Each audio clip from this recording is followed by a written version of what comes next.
hell was that? Shit! We're losing power! Engines are dead! Tower.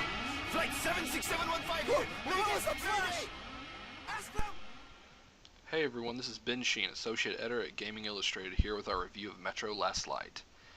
In 2010, Metro 2033 created a unique marriage between survival horror and first-person shooters with a harsh, post-apocalyptic setting and non-traditional gameplay. Metro Last Light aims to build off that pedigree to offer an even more engrossing journey through the Russian underground. Last Light once again puts players in the role of Artyom, 1 year after the events of the original, where he chose to launch a missile strike against the colony of alien-like Dark Ones.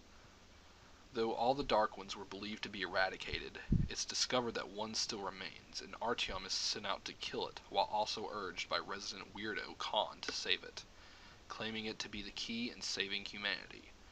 A subplot of a brewing war between Nazis, communists, and Artyom's faction takes up a large chunk of the game, but does take a back seat for the more supernatural fare near the end. While this split may cause the story to drag out for some, it's truly the world of the Metro that provides the best atmosphere. Watching people live out their lives in the underground is full of detail and hidden stories. Last Light also rarely asks that you are familiar with the established lore of the games or books. If the player takes the time to observe the world crafted around them, then they will appreciate the finer points of Last Light.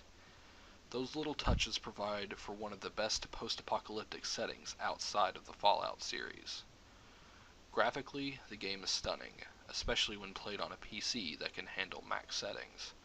However, even on consoles, 4A Games' custom engine pushes the limits of consoles and assuages any fears it would look extremely inferior. A lot of focus has been placed on dynamic lighting in the game, and it definitely shows. Some issues like pop-in and low-res textures were present, but they never took away from the presentation. Small touches like condensation and rain collecting on the gas mask can be a bit excessive during intense fights by obscuring the view, but are generally a welcome and realistic touch. Though a shooter at heart, the game excels when survival comes into play. Players must turn off lights to stay hidden from enemies, put on an air mask and manage filter use while outside, and even keep the battery on the flashlight charged to light the darkness and defeat some enemies. The most practical approach to fights with humans is to be stealthy. Staying out of sight and knocking people out requires more strategy and patience on the player end, but also exposes some questionable enemy AI. Artyom can be right under the nose of a Nazi and he will not even notice. In some situations, enemies are so clueless and predictable that it makes the game feel broken. Often stealth can result in the game being far too easy, even on harder difficulties. Monsters actually pose more of a threat and provide greater thrill over the course of the game. Harder to kill and less predictable, these mutated creatures provide the best tension Last Light has to offer, and make the dark tunnels and sunlight feel like a fight for life and death. Voice actors are able to pull off Russian accents quite well, with only a few outliers being less than stellar or possessing too thick an accent. Whether it's the buzzing of the metro life or empty catacombs of a church, the sound captures the moment quite well. When it comes to actually shooting things, the guns themselves will probably underwhelm most.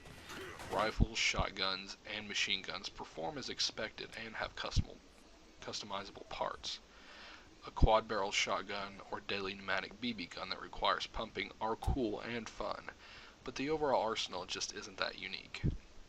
The game needed more cobbled-together weapons, and that would have completed the rundown post-nuclear vibe more.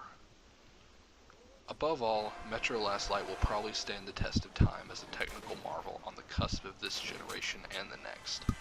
It shows just how far consoles have come and how much further PCs can be pushed, while also proving that top-tier graphics can provide an incredibly immersive experience, especially through environments with a large attention to detail. The hollowed-out remains of Russia are simultaneously breathtaking and terrifying when supplemented with the lore of the Metro universe. Unfortunately, this doesn't always translate to the most consistent plot or enemy AI, but when Last Light strays from the traditional shooter formula, it truly feels like a unique game. Metro Last Light receives an overall 86%. For the full written review and more, be sure to check out gamingillustrated.com. Hold on!